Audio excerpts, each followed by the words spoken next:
welcome everybody to another episode of the Cross Country Super Podcast. Great to have you with us. And of course, Jemma Sanderson is joining me as usual from Hi, the Darin. lovely Perth. The lovely How are you, Perth. Jemma? It's Um, great to see you on the Zoom. yeah, it's good to see you too, Darin. Yeah, it's all good over here. Bit of a stinking hot day yesterday, but eased Oh, off a bit. good. We always talk about the weather, so yeah, all good. Kicking goals, let's say. Yeah, it's rainy a bit here, so and it's supposed to rain for the next couple of days. So weather not that fantastic here. I'm envious. I'd love a hot day like you've been experiencing, Gemma. That sounds really yeah, great. Enjoyable. Enjoyable when you're trapped in the office. So yeah, really Well, yeah, enjoyable. that is a bit of a drawback anyway. Yeah, But true. we're not here to talk about the weather. No, we're not. We're here to talk about more pressing issues than that, as far as the SMSF world goes. And one pressing issue in particular that has literally just reared its ugly head, but it's got some pretty bad ramifications for trustees who are sort of caught. I'd almost say that they're almost caught in a regulatory sandwich at the moment, as the events have unfolded. So we're actually talking about trustees who have qualified to use the definition or to be classified as a wholesale investor. And why is this important? Because a lot of the really great investing opportunities are limited to wholesale investors. So unless you can prove that you are one, it's sometimes referred to as a sophisticated investor as well. You can't qualify to actually invest in some of those products, and some of them are lucrative. I mean, in the past, if you've followed any sort of history with the SMSF sector, you will know that one of the areas that it has been very hard for trustees to invest in is the infrastructure space. And that is simply because a lot of the offerings in that space are only available to wholesale investors. So unless you actually meet the criteria, uh, you're not completely shut out, but it's difficult to include that asset class in your portfolio. So it is important. Um, where And would it's you risk, like and to? it's a risk management consideration, I think, Yeah, yeah, for advisors, whether yeah, you're the accountant signing yeah. off on the certificate, you're the advisor uh, putting the investment opportunity in front of the trustees, and then you're the trustee themselves. So Yeah. there is a lot, and I think you're right. It is a regulatory sandwich because it's one of those areas where, well, I think the outcome of our chat today is that we've just got to exercise caution because there's a lot of things, a lot of moving parts, or really parts that haven't moved much, to be perfectly honest. But we're waiting. We need to wait patiently or impatiently for some changes to come through and some clarification. So it's sort of tread carefully if you're in any of those spaces, which is probably a very like it's a bit vague Yeah. comment to make. And hope by the end of our session today, it will make a bit more sense. No, when you talk about risk mitigation too, that is another important aspect because if you do invest as a wholesale investor or a sophisticated investor, some of the consumer protections that surround being treated as a retail investor are out the window. Mm, So some that's of the right. things, like some of the documentations product providers have to give you, are a little bit more lax because the premise is that you You understand know these what you're doing. exactly. Yeah. So I don't have to spell it out or draw it in pictures for you because you're a sophisticated investor, which means that some of these concepts you should know about, should be able to get your head around, and off we go, rather than spend a lot of time on compliance and consumer protection, that sort of stuff. But of course, that in itself has risk consequences for advisors and accountants who are happy to endorse clients as wholesale investors because the blowback will obviously end up coming back to the practitioner in a lot of ways.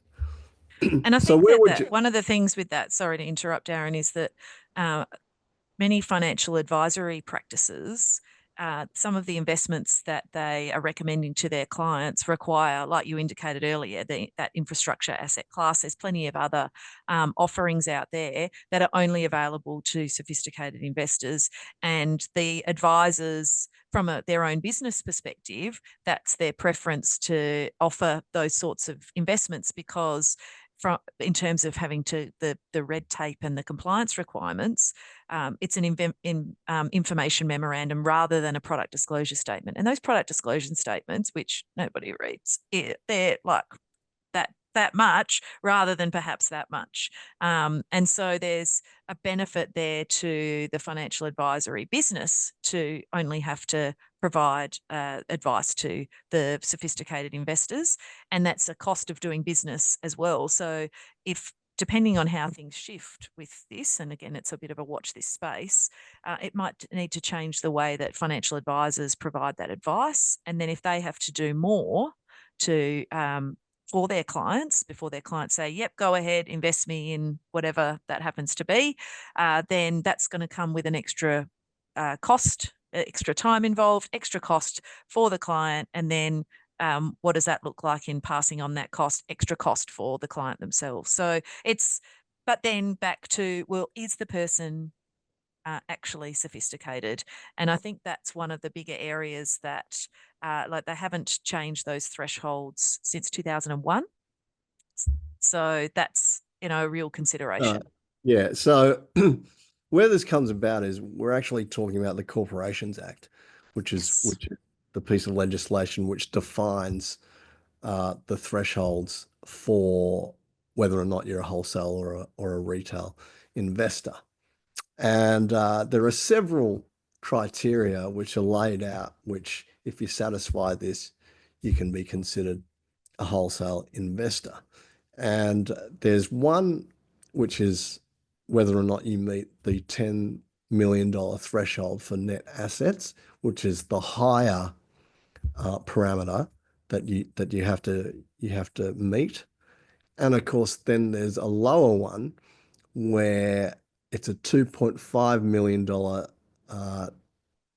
asset threshold that if you've got that. And I think that comes with an accounting certificate verifies that you are actually a sophisticated investor. Have I left anything out there, Gemma? The other one is it's $2.5 million of net assets, or it's $250,000 gross income for the Ah, last yes, couple of yes. financial years. But most people, so individuals might qualify with the income one, but with when it comes to that, the super funds and the like, and other entities wanting to invest, it's generally to do with the net assets. Yeah. Yeah, yeah. So the situation's a little bit complicated because the way that the Corporations Act is written, basically it's got a clause to say that these rules apply, but if the situation is in relation to a superannuation fund, then the individual is automatically or should be automatically treated as a retail investor. Yeah, that's And right. if Yeah. that principle is applied, basically you cannot be categorized as a wholesale investor unless you meet that upper threshold of $10 million of net assets. Yeah, that's right. Uh, yeah. And that So in itself is, and that's the one of the contentious areas. And because you've got, okay, well, the fund might have $2.5 million, and you might be recommending an investment to that fund. So is that a superannuation financial service? And therefore, too bad, too sad, you've got the $10 million threshold, or is because it's an investment in the fund and you're providing that advice to the trustee with respect to that investment, does the 2.5 million apply? And so that's when ASIC came out in 2014. So again, 2014, that's 11 years ago. So it's it's, that's a long time happening. And so they said, look, we won't take any compliance action where the super fund, you sign off from an investment perspective, the $2.5 million. So that's that element of it. But when it comes to a superannuation, so contributions advice, pension commencements, estate planning in the fund, those sorts of things, that is, you're a retail unless you're above the 10 million.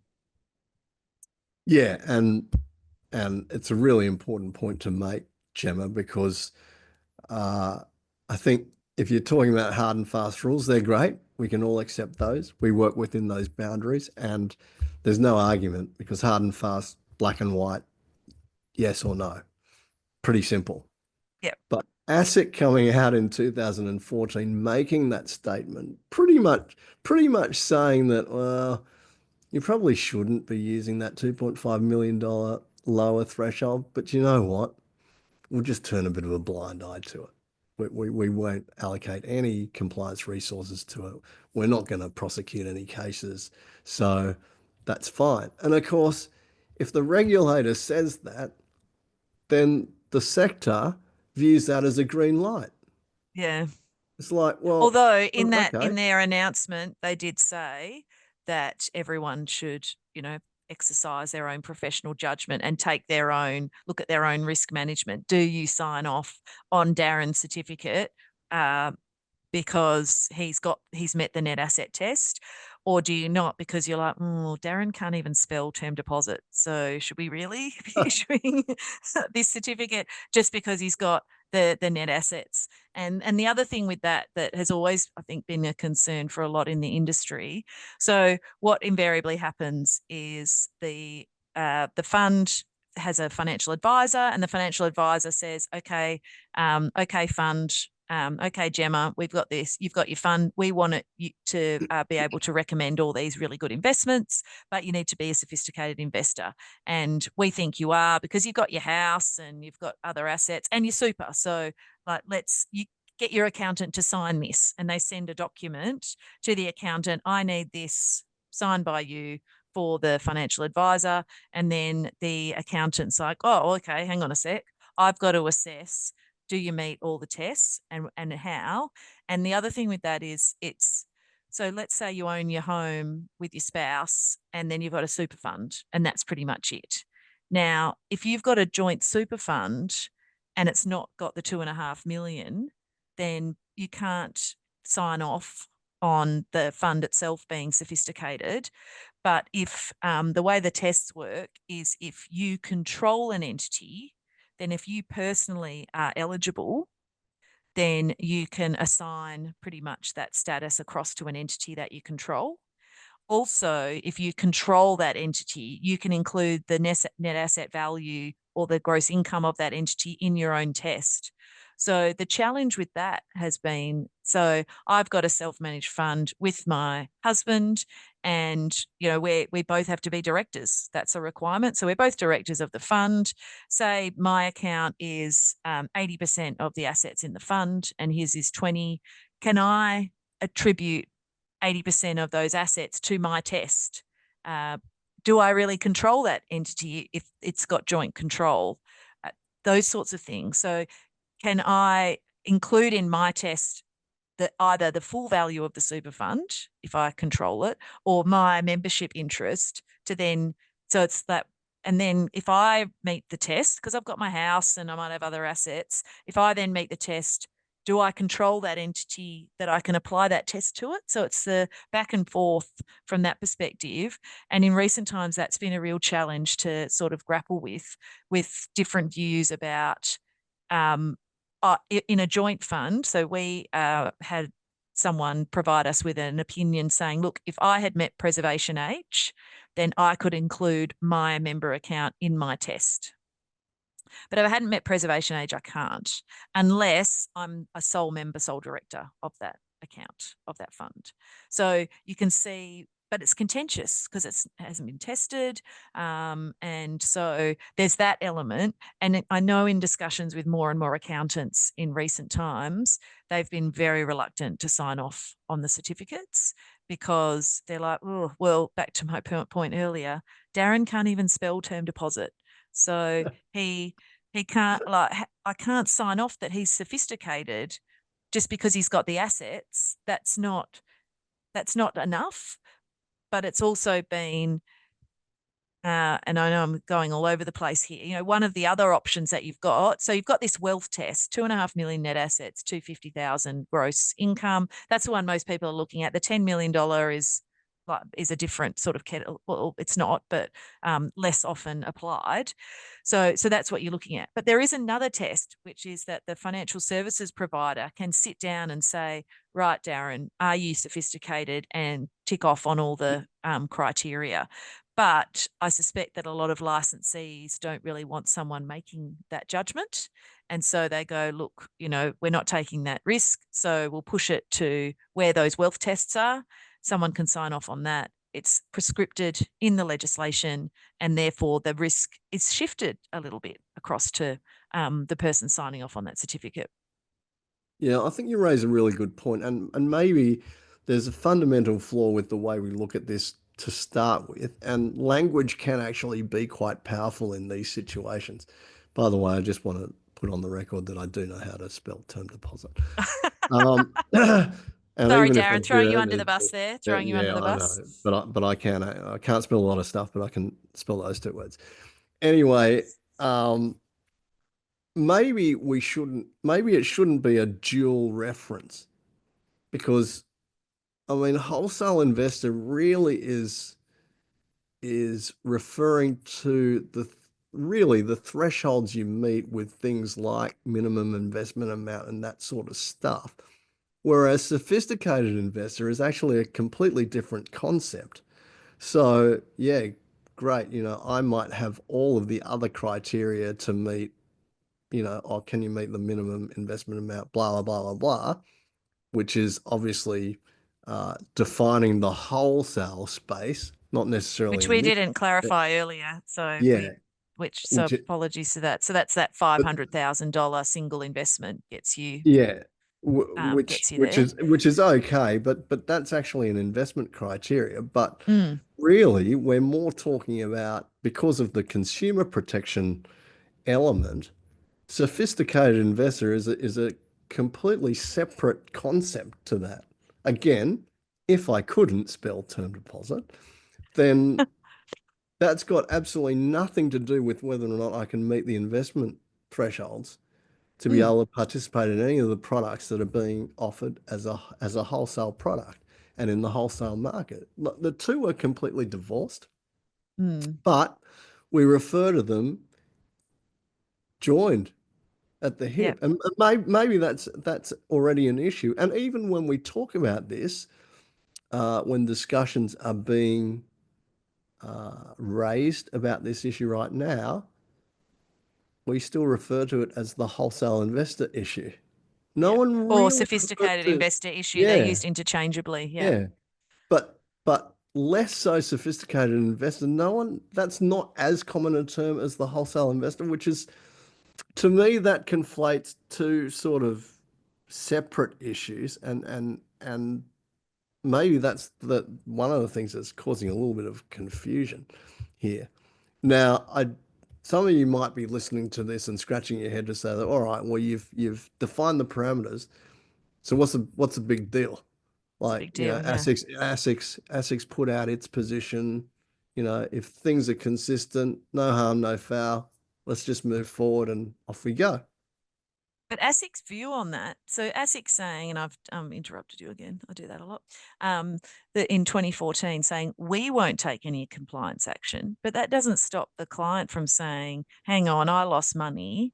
You No. classified me as this, but Yes. I don't think that I am. And sure, at the Yes. time I was like, yes, yes, I want that investment to get these lucrative returns if that's Yeah. what the intended outcome Yeah. was. And so Yeah. that doesn't stop them from then, because that's the argument then, was I retail or wholesale? And therefore, can I access AFCA? And that was that case that Well, came through that yeah. brought this So all to light again. so that's what I was getting to. So, Sorry. the parameters are defined. So what's the big problem? Well, the problem is that there was a case brought before the Australian Financial Complaints Authority, or as shortened as AFCA, whereby a person who was categorized as a wholesale investor, sophisticated investor, entered into some investment arrangements. And of course, it went sour. Now, look, it's human nature to want some sort of recourse, I suppose, to say that, well, I lost money. How can I get Whose someone? fault is it? Yeah, Yeah. exactly.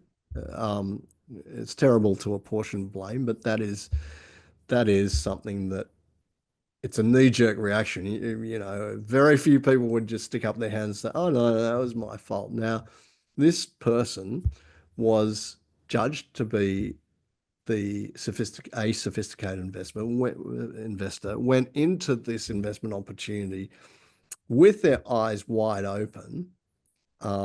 Obviously, used the lower of the thresholds to qualify for participation in those investment schemes. But not going into the full detail, the investment arrangement that they went into was actually pretty complex. Mm. It involved, I think it involved foreign exchange There transactions, was a and margin loan or something like that yeah, in there was there a as margin well. loan Yeah. involved. So any one of those individual elements would, potentially be able to trip anybody up, really, sophisticated investor or not. If you couple all of them together, obviously the risk factor goes up. Mm. And of course, it went south. And the person said that, well, I wasn't actually a sophisticated investor. So I shouldn't have been treated like that, in which case I shouldn't have been able to invest in that, in which case I shouldn't have lost all that money. Yep. And what's Therefore, really I want some compensation. correct. So Yep. therefore, I want some compensation. And uh, just on a side note, AFCA uh, in recent times has favored decisions in um, or landing on the side of the consumer more than the The industry. advisor. Yep. So that's almost like a starting point. So if someone takes it to AFCA, if you're a betting person, you're probably betting that the consumer will win that case. That's just been the general trend um, lately. So of course they've taken the case to AFCA. AFCA have had a look at it, and one of the things that they've stipulated and been very definite about is that, oh, Jemma, you're right. You didn't meet the $10 million threshold. There's no way you should have been considered a sophisticated investor or a wholesale investor. And so, of course, the arguments will be, no, but hang on. ASIC themselves have said that they're not going to pursue these cases. And it's almost like an unwritten rule, I suppose you could say, that we can use the $2.5 million dollars. Even the Mm, that's regulators right. said. So Yeah. hang on a minute, what's going on? But AFCA in its determination has actually said, well, if you look at if you interpret the strict letter of the law, Mm. it says relates to superannuation, and using that term, no, there's no compromise here. It's black and white. You either meet the 10, if it's to do with superannuation, which in the main will obviously be SMSF type retirement savings vehicles, Yeah. then you In can't, these you sorts can't, of you can, situations. you Yeah. can't, you can't, you can't do it unless you meet the $10 million net asset threshold. So, what's the issue here? But of course, the issue is, what did we say? ASIC made that announcement back in 2014. That's 14. Yep. that's that's a decade ago. So Yep. how many trustees out there would have actually relied on that as being a soft signal, I suppose you could say, that yeah, look, we don't think it's much of an issue, so we won't actually be pursuing it. Great. Well, let's go down this path. I want an infrastructure. I couldn't get into any of these funds because they're all wholesale funds. Fantastic. off we go. We're off to the I'm races. signed off as being sophisticated because Yeah. I've got 2.5 million. And I think that's the other thing is the $10 million test is the fund has $10 million, whereas the $2.5 million test is on the basis that it's not that. So if the fund has more than 2.5 million, okay, it qualifies in its own right, but it can still be classified as a sophisticated investor, wholesale investor, where that control test is met. So it could have $500,000 in it, but on the basis that the directors of the trustee company or the trustees, they personally tick the boxes on the tests, they can, I've used the term assign, like that the status for them can then apply to the fund with that control. So, you know, you got the back and forth with that control test. So I believe in that particular case, it wasn't a fund worth more than 2.5. It was sign the certificate because Jemma controls that fund and she's eligible, rather than it being in its own right. So that's again flows through to, like, if you look at the thresholds, 10 million in the fund, and then your wholesale, 2.5 million in the fund, and then we've been able to tick off on that. But it could be a far lower amount in the fund, and you can still that status can be applied to the fund because of this control mechanism. And it's just all that's the contentious part, because there'll be plenty of funds out there that have the status because their houses have gone up in value, and that's their net asset. They're super as well, but they say they've got $1 million in super, their house is worth 2.5. So boom, you're in. And then it's just, Yeah, you're it's a right, Gemma. challenge. Obviously, that's where a lot of the grey comes in because Mm, all of a sudden you're not actually talking about the investment vehicle, in this case being a self-managed super fund itself, having the required value of assets under its auspices. You're actually, in these cases, mixing personal wealth yeah, due to the control bit with whatever happens with the fund. And of course, that's manipulation's not really probably the right way to describe it, but that is open to interpretation as to yeah, how you would actually classify individuals. And I know this is really erroneous thinking or flawed thinking, but I know that some of the logic would be, oh, well, Gemma's got $2.5 million worth of assets. God, to be able to build up that level of wealth, she must know what she's doing. yeah, So, like, she can't be an yeah, idiot. She yeah, must know what she's doing if she's got that platform of wealth behind her to make further investments. And obviously, she's made some prudent investments in the past. She wouldn't have that level of wealth otherwise. So again, sophisticated must be a sophisticated investor or must know what she's doing. We're off to the races, and we're off to the again, races. Yeah. yeah, again But we go. the other thing with that is, so it's a bit like, and again, as we always do, we always digress. So the whole concept of family wealth and wealth of the family group. So it's a lot of people, we look at, okay, well, Gemma's family group is worth X. So she's got a trust, she's got whatever it might be, and a house and etc. So as a group, they meet the test. So that application of that test across any of those entities from all those investments, it shouldn't be, that's not much of a long bow to draw. And you have that same sort of consideration with the investment strategy. So an investment strategy of the fund, it might be there's a commercial property in there that is being used in the family business. And that's it's 95% of the assets of the fund. And so that whole diversification side of things in the investment strategy, someone could look at it and go, oh, that's not very well diversified. But when you look at the family group and the other entities, that's where that gets addressed. So that is another consideration of all of this is, well, okay, so the fund isn't worth 2.5 or 10, but overall within the family group, and how we want to build on that wealth is, yes, it is. And there is that element. So we should be able to have that umbrella approach on all of those entities.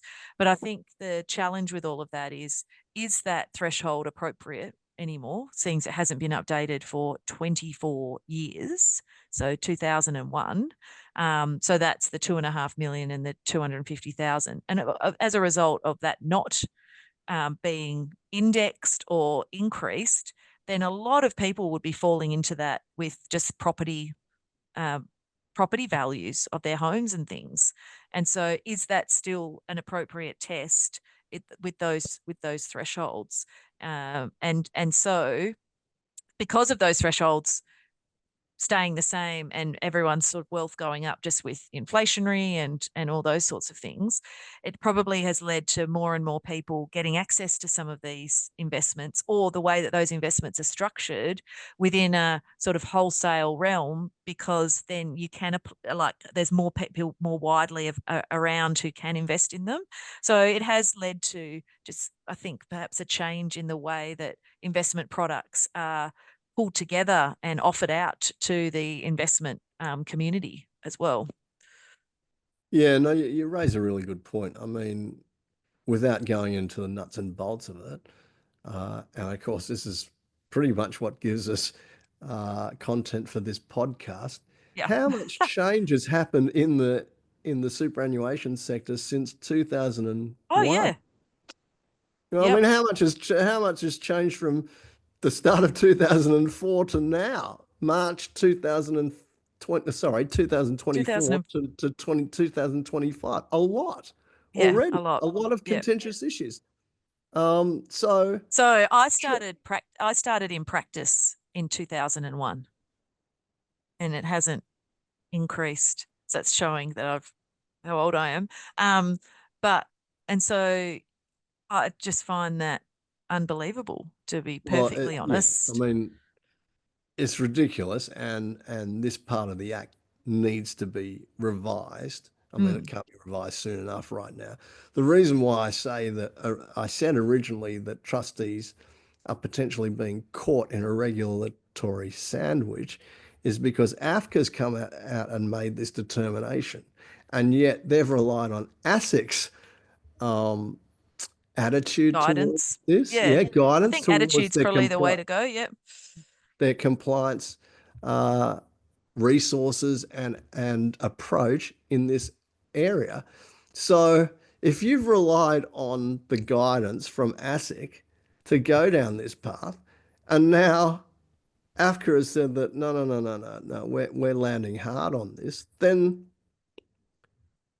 can Where trustees do you really be, stand as a well, trustee and so an can advisor? trustees, correct, so can they really be penalized because they're in this situation because of that differing approach from the two bodies, really, government bodies.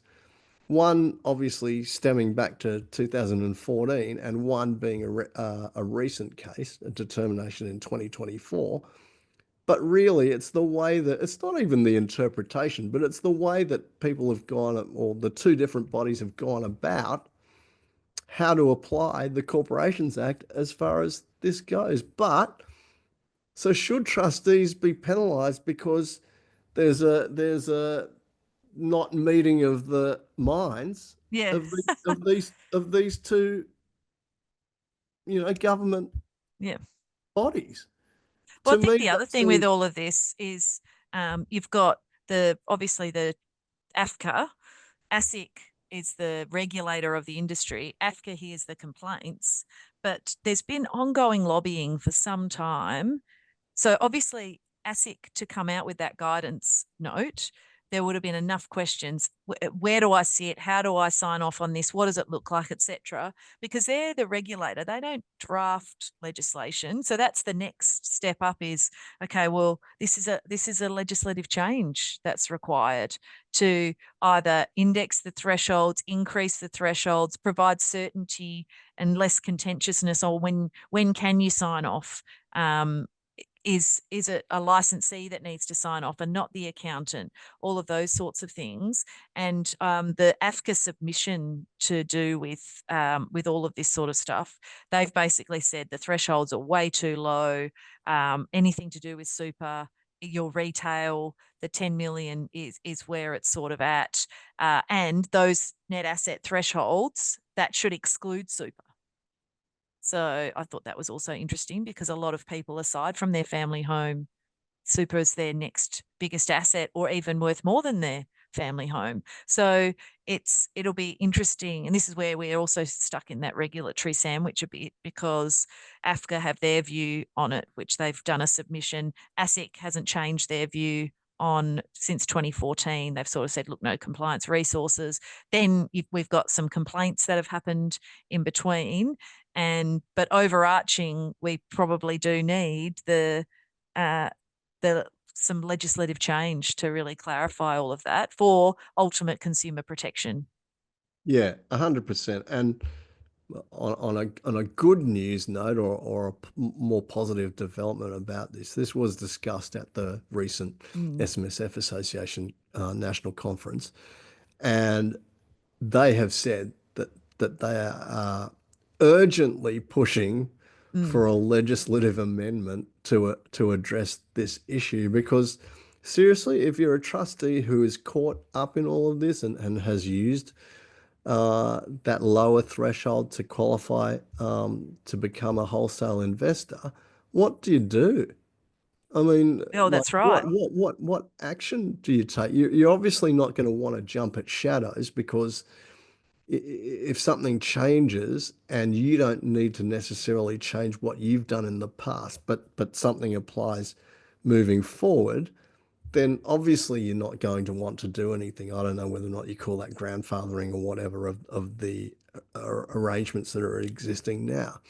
But it's not a small thing because if all of a sudden you say, no, we're going to come, as the decision's been made that it's going to come down hard. Now, you might not suffer any penalties necessarily because of it, but you're illegitimately invested in those wholesale Yeah. investments. So what does that mean? Well, I've got to divest out of them, doesn't it? I've got to sell my positions in those. Now, compounded with that, obviously that's going to trigger capital gains Capital tax gains. Yeah. events, and not just small, because when we talk about the investment thresholds for wholesale investors, I mean, you're looking at, say, for example, and this isn't out of the question, say, for example, a minimum investment amount of $200,000 versus for a retail investor, a minimum investment amount of $5,000. Yeah. So the disparity is Could be actually reasonable quite amounts. Yep. big. And of course, you're just talking about the minimum level of units or whatever in a managed fund potentially. Because you've met that threshold doesn't mean that you're just going to do the minimum. That means that you might chuck in $500,000 or $1 million.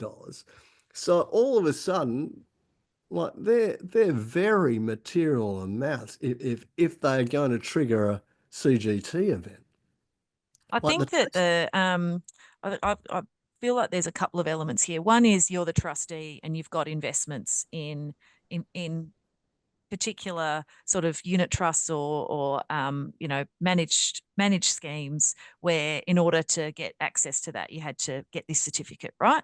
But your investment amount in that might be not very much, so from that perspective that could be okay. But then if you've got a fund that's all that sort of thing in varying different asset classes. So it could be infrastructure, could be property development, could be venture capital, could be all of these sorts of things. You're right. You're selling those down. What does that look like? So there's that impact. So the consideration with that is, as the trustee, you could make that call to divest if you're not eligible. Those certificates last for 2 years. So until that 2-year expiry, does that mean that's when you fall off, or what does that look like? And a lot of these actuals, the investments themselves, they require that certificate to be renewed, so they've got it on file. So Uh, if you can't get a new certificate because now you don't meet the definition, does that mean that the investment has to kick you out and say, right, sorry, Jemma, you're not in that anymore. We can't, you're not eligible. We're divesting you out of that. Here's your money. Catch. But then how does that impact that invest? So I feel like there's the trustees that are impacted. There's the financial advisors that might be impacted with their clients and the sorts of like offering that they might have. And then there's the investments themselves, because if that's a property investment or an infrastructure investment, like you mentioned, and you've got to kick out 80% of your investors because they don't meet this test, what's that going to do for the investment? So there's quite widespread implications. So the trustees, where do they sit? I feel like with the outcome of this AFCA determination is that like if they don't meet those tests, then they've got access as an outcome of that to that dispute resolution side of things. The advisors in the middle have got a fair bit of risk attached to what the investments that they might have provided. The accountants that have signed off are going to have some risk attached to the fact that if they signed off on those thresholds, did they apply the provisions correctly? And so that remains to be tested.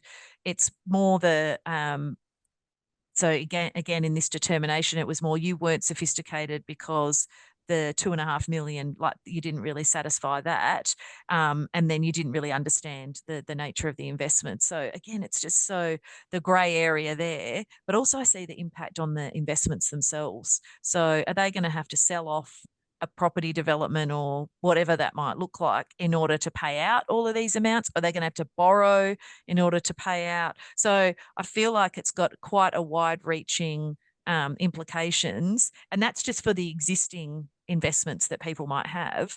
I then see that depending on how things might develop, that the middle piece there of the investment advisors that might be looking at, okay, well, our clients, they meet the requirement. The family group has this net asset threshold, which we can then apply across the board to all the entities, means we've got access to various investments, managed discretionary accounts, those sorts of things. And that makes their compliance lives easier from that perspective because it's not PDS and all that sort of stuff. So if they're all of a sudden those thresholds change or the tests change and they can't get that status for their clients, then they're going to have to do more work. And even the investments might be, well, we can't now source wholesale investors for this because everyone's retail and we've got however many trillions, 3 trillion, 3 trillion in super now. Yeah. So that's where so much of this capital gets invested from is from super. So if super can't access these, then we're going to have to do a lot more work. Our ongoing management fees are going to be higher. The financial advisors are going to have to charge more to actually sign off on a certificate. There's might be a far more rigorous approach required for the accountants, so it's just going to flow on with an extra cost. I got there in the end with my rant. Yeah, no, you raise a really good point. I hadn't even looked at this from a funds management perspective. I had really only looked at this um, because the issue was raised from an SMSF perspective. I've really only analyzed, sort of studied this situation from an SMSF perspective. But from a funds management perspective, you're absolutely right.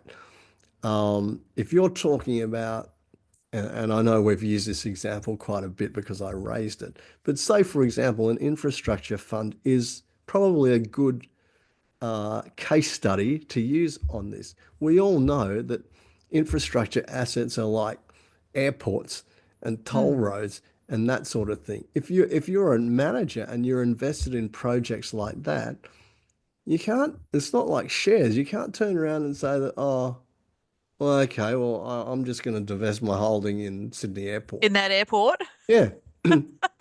Gemma, can you sort that out? Oh yeah, I'll buy it. I'll buy it. I I've want that got done like a by billion dollars sitting in yeah, my back pocket. I'll buy it. I want that done by 5 p.m. today. Yeah. Yeah. But you can't do that. I mean, and we've already really learnt our lesson a little bit, or certainly seen this sort of thing play out in the GFC when Yeah. so many people were invested in those mortgage-backed funds. And of course, when things went bad, people were wanting to redeem their money out of it Yeah, to and it say, just oh, compounded the downside. Yeah. I want out. And so some of these guys, some of these managers were saying, well, actually, we're going to have to freeze redemptions. Mm, I said, huh? How come? Why? Well, the underlying asset involves properties. You can't just,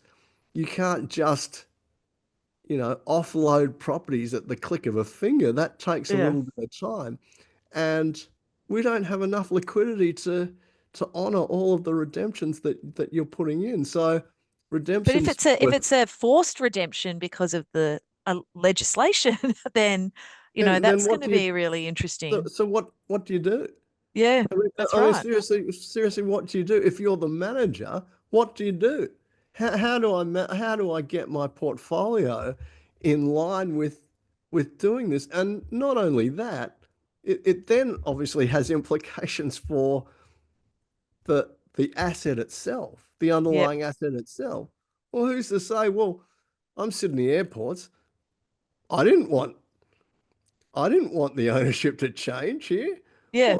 What's going on? That could actually be to the detriment of this whole, Of the whole like yeah, airline industry in Australia. project. Yeah. Exactly, of what this is supporting. So I hadn't even thought about that, but it is a great point, and it really does illustrate how far the tentacles Mm, of this issue reach.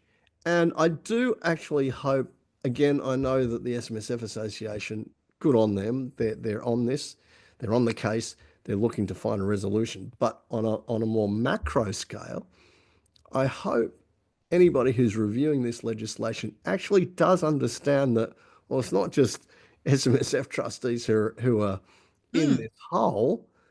This could actually have massive implications for the whole financial services and investment industry Three. Yep. right now, depending on what you do. So, yeah, that's a great point, Gemma. I hadn't looked at it from the investment side of things and the investment management side of things. But yeah, When you look at absolutely. so the That's GFC, huge. the GFC was 17 years ago. So there'll be, isn't that amazing? Um 2008 September, so not quite 17, 16 and a half. So some people in the industry, they didn't experience that Yeah, as well. true. So Very true. and my view on life, the world according to Gemma, is that if it wasn't for our robust superannuation industry and the super guarantee that had to be paid on salaries along the way, and that going into the super pot, which and needed to be invested. I feel like that kept Australia in good stead for that ongoing capital inflow for those investments. And yes, the GFC and recovery and all that. I feel like we weren't hit as badly as some other countries because we had that ongoing investment of funds. So the super industry in Australia and that massive pot of super assets, I mean, it's always, we won't touch super as part of an election campaign or whatever, and that's the whole objective of super, et cetera, et cetera.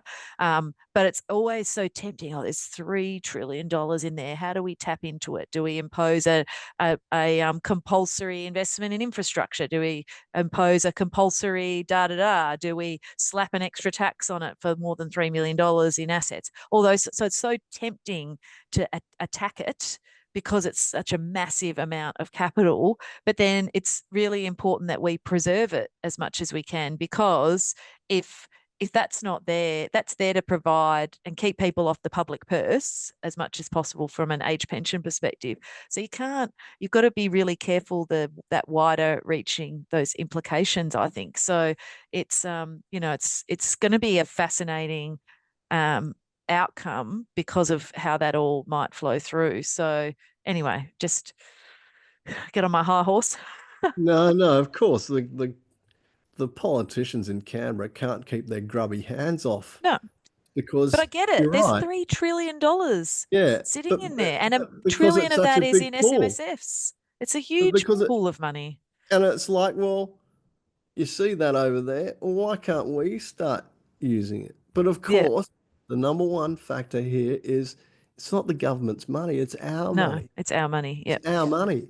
You know, you can't use it just for discretionary purposes, Yeah. just to fit your fiscal, objectives with what you're doing. And of course, I know again we're doing a great job of going off piste a little bit here, Yeah, yeah. Every but so often. but of course, if you're talking about fiscal policy right now, that's short-termism, Mm, isn't it? No one's yeah. looking at that, and the arguments are always or never take into account what the back end of the benefit Yeah. is. And the back end of the benefit obviously is fewer people on the age pension. That just becomes Yes, a that's bit of a right. safety net for the people who need it, and the rest of us can fund pretty much in the main at least fund our own retirement. But no one ever looks at that. I mean, again, getting off subject a little bit, you see analysis where they're critical of the tax concessions uh, uh, incorporated into the superannuation scheme, right? And very often you'll see the argument is, oh, we've done the numbers, and do you realize, Gemma, that in 20 years' time, the the tax concessions uh, granted to uh, the superannuation system will outweigh the money spent on the age pension. That's But you're not outrageous. getting anything. Like it's Well, I well, those number numbers are one, always fascinating how they well, just number pluck one, those you're out of the air. not, and Yeah. number two, okay, so you're presenting this case to me. Um, isn't doesn't that actually mean that the system is working?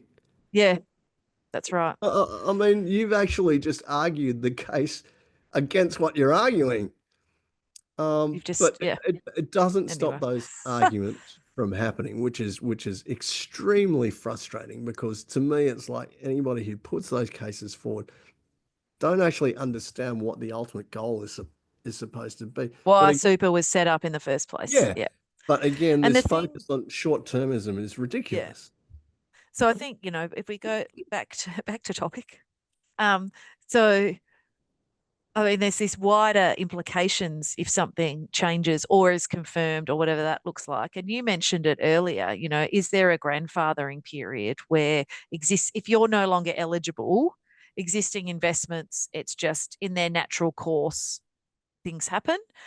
Um, and ultimately, the reason why these tests are in place is for consumer protection. So your retail, therefore, there's higher level of disclosure that's required before you make an investment. So you understand why that's there.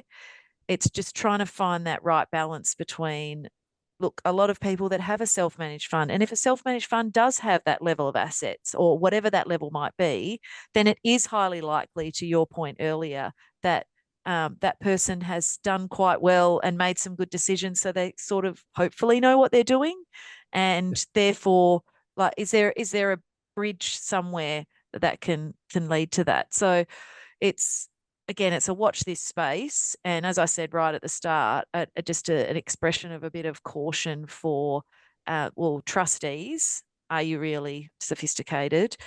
Uh, the investment advisor, do you need to be making more of a bit of a look at the client and saying, okay, well, Darin can spell term deposit, but he doesn't know what a collateralized debt obligation is. Who does?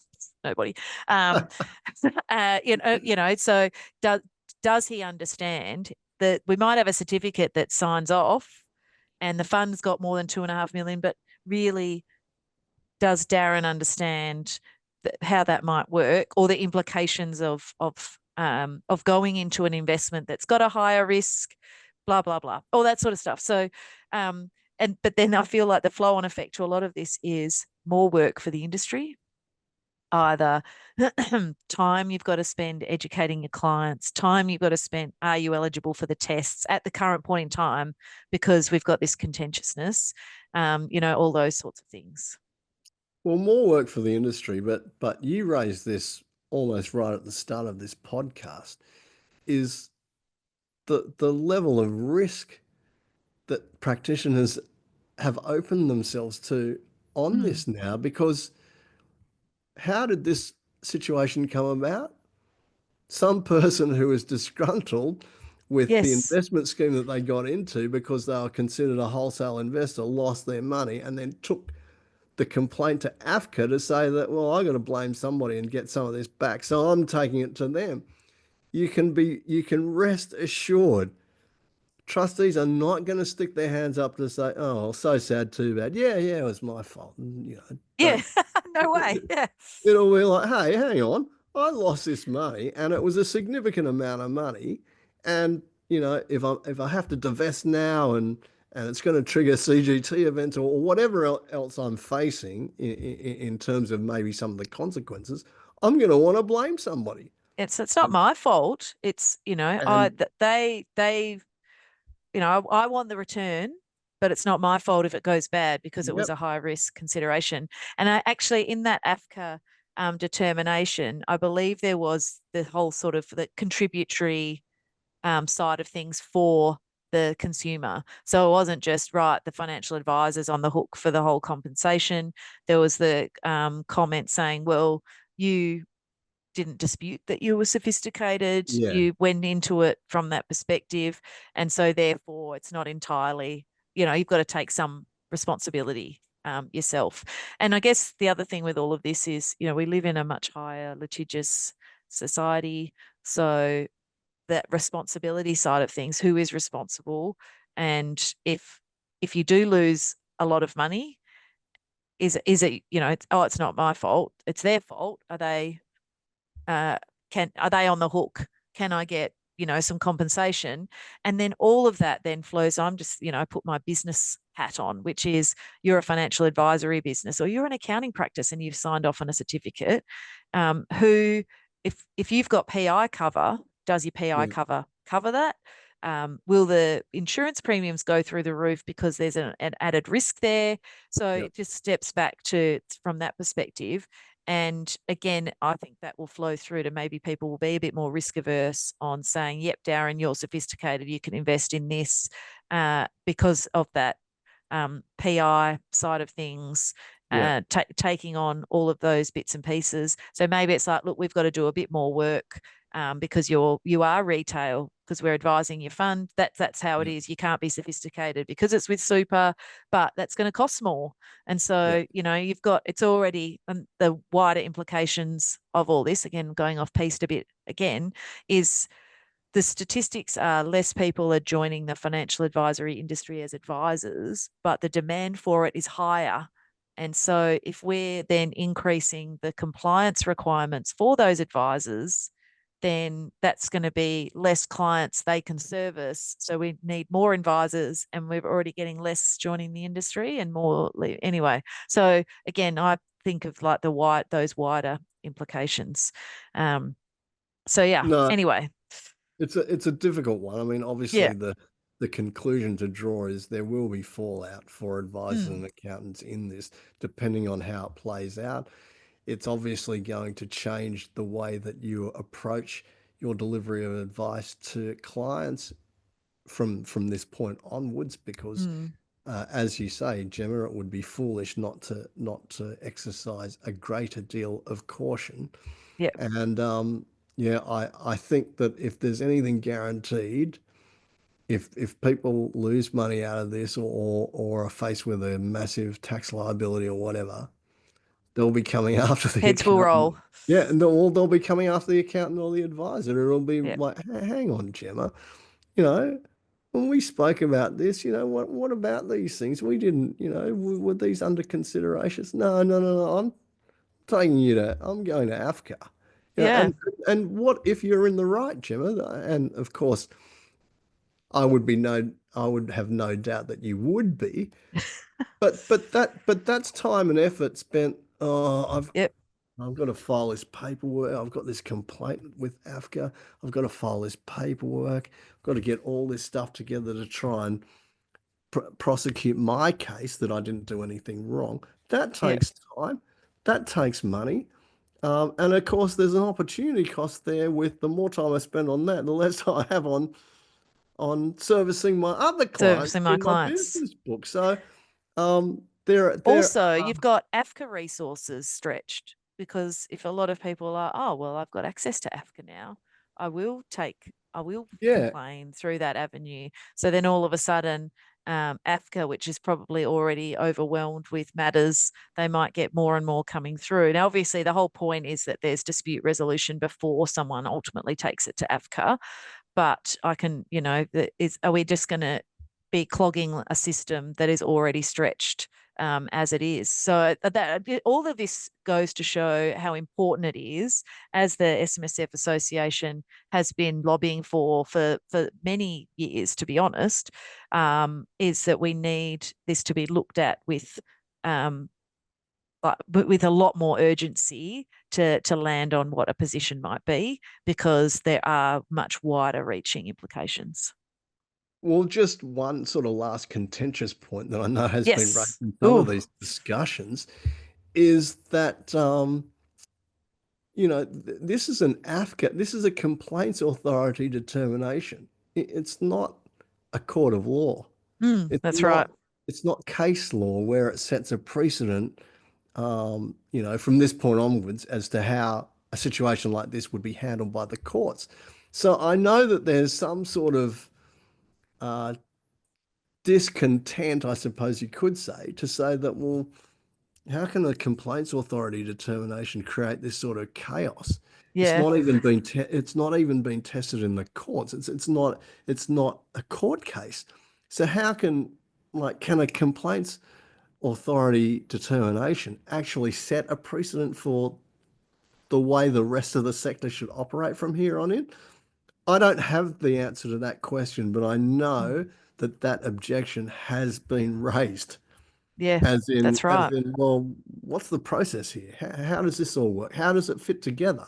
We've never sort of been here before. Does it have to go to the court? Does it have to be tested as case law before we've actually got a clearer direction as to, okay, well, now we know how it's going to play out, what's going to happen. So many unanswered I questions, know, which and is it gets probably back to your frustrating. point.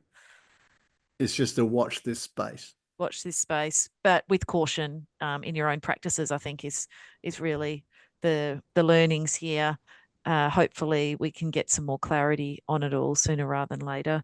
It's just a bit.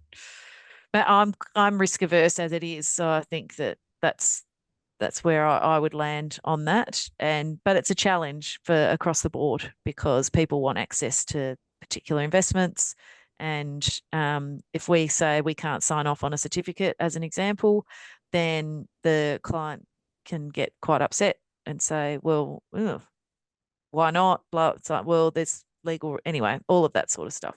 But I appreciate we've already spoken. We've already gone over our allotted usual Yes, time yes, as per as normal, but with usual. no I, Simpsons references no, or no, no, Star no. Wars I was references. actually gonna end with it. Oh, I sorry. can't do a Simpsons one, but I was gonna end with a Star Wars one to say that Okay, go on. I actually do know how CDOs work. But after the GFC, they are considered the dark side They of the are investment the dark side. universe. But if Yeah. you do want a good explanation, I can recommend the movie The Big Short. Oh, it's amazing, that movie. Yeah. Explains it pretty well. Yeah. That's a Explains phenomenal CDOs pretty movie. well. Yeah. So there you go. I got a Star Wars one in it. You got your Star Wars reference in there. I They are did. definitely, they were the dark side. I did. But lucrative, and everyone wanted a piece of that. So at the time, 100%. but they didn't understand the underlying investment. So anyway, lots we could talk about and continue to for another hour and a half, but we're not going to get there. No, we've exhausted our allotment. We We've have. had too much fun today, like Yeah, we Australia's did. Wonderland. So all that's left to say is thanks for your time, Gemma, and it was great to discuss this topic quite extensively, actually. Hmm. I'm pretty impressed with all of the angles we explored today. If I can pat ourselves on the back, Pat ourselves on the back. I, I thought that was pretty good. Yeah. Yeah. So thanks for your time, Gemma. Thanks for having As me usual, again. a great discussion. Thank you also to my team for putting this together and obviously uploading this to our social media platforms and publishing this. But most of all, thanks to all of you who have joined us and who have listened in, watched this podcast. We hope you've got some enlightenment enlightenment out of it, at least you know that this is an issue. Whether or not Mm. you agree with what we say about it is another thing, but at least you know this is an issue. So thanks for joining us. Don't forget, if you're liking our content on YouTube, please smash that like button and subscribe to the channel. Other than that, have a great rest of the day. Thanks again, Gemma, and we'll catch up with you next time on the Cross Country Super Podcast. Bye for now.